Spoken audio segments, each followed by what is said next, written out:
Welcome to Tabletop Gaming Guild. Tabletop Gaming Guild is all about the experiences and memories that playing tabletop games with friends and families can create. Today we're looking at the big box edition of Port Royal, designed by Alexander Fisher and published by Pegasus Spiel. Port Royal is a pretty straightforward push-your-luck card game that plays very quickly.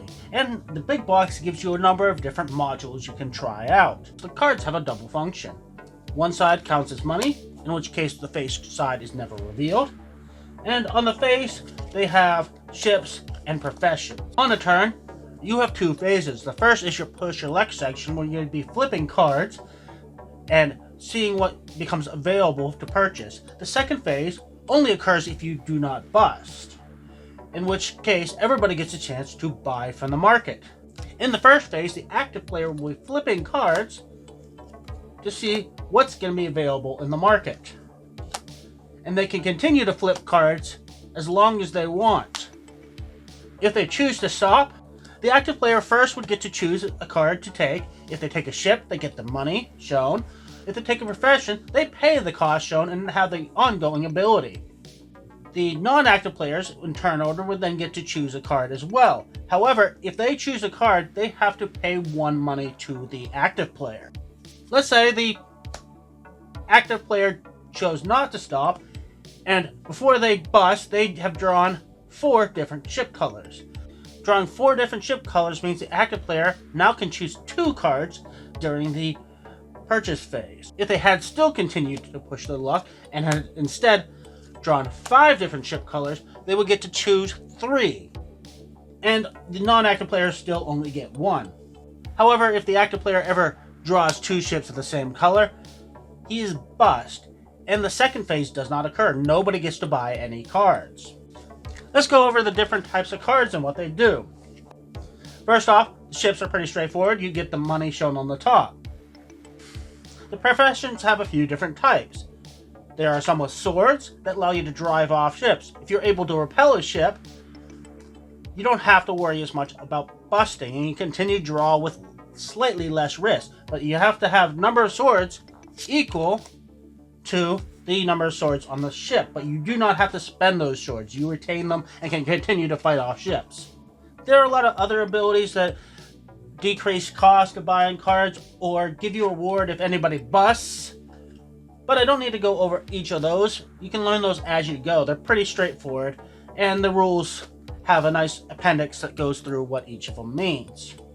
Now, the ships and the professions make up the bulk of the deck, and they're the only ones that will enter the harbor to be purchased. There are 2 other types of cards though. There is the taxation card, in which if somebody has 12 or more money, they lose half of it. Then whoever has either the least points, in this case, gets a coin. Once taxation is resolved, it is discarded. The last type of cards are these expedition cards. If you turn in professions with the following symbol, so in this case 2 crosses, you get the reward on the top, which is 2 coins and 4 points. However, you are exchanging some point values because the professions with these crosses do have value in themselves, but it's usually quite worth it.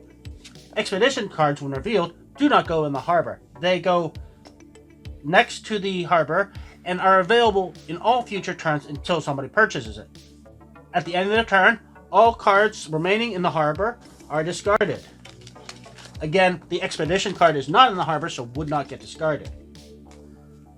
And you would go to the next player with them drawing and pushing their luck and potentially having a purchase round. If the draw deck is ever emptied, you shuffle back in the discard and continue to play. You'll probably be doing this a number of times throughout a single session. The game end is triggered once one player has 12 points, in which case you would finish the round so every player has an equal number of turns. That's how the base game of Port Royal is played. The big box has a few extra expansions that you can mix in, or some of them require you to play on their own.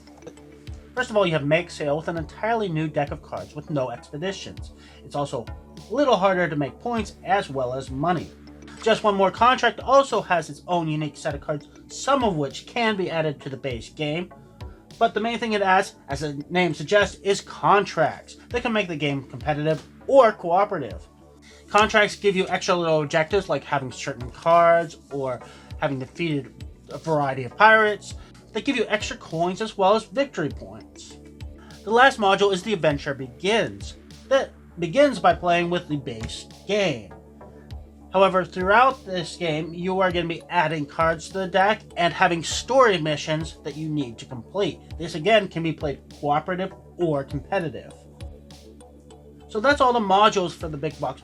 First, let's talk about what I thought of the base game.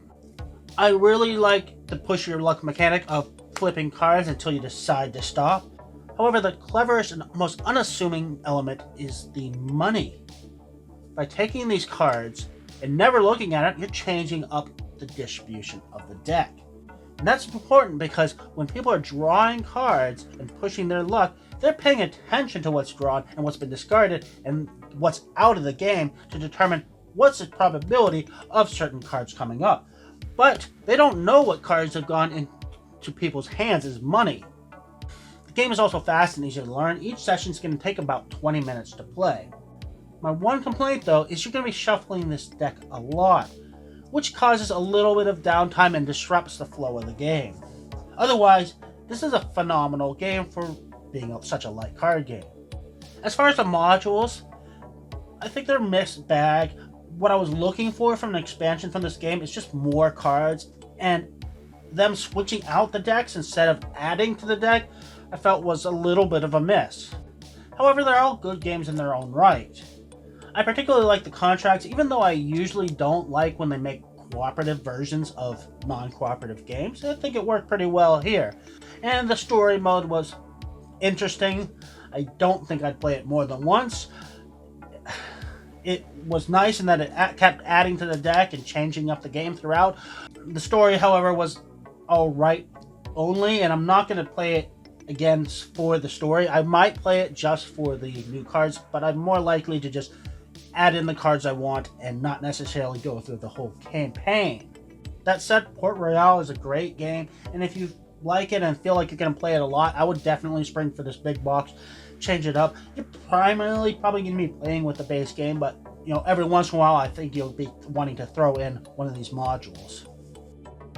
Thank you again for watching. Please join us again on YouTube, Twitch, Instagram, and other social medias.